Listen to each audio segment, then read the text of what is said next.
के देखो इस बियार के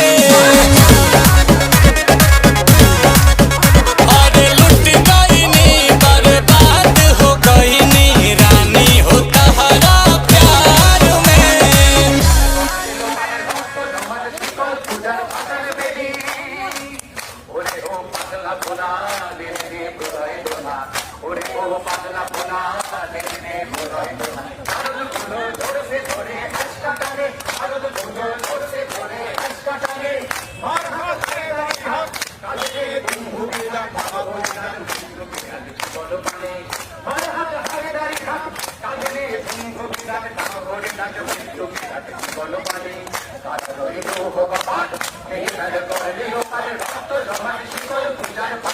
Hey,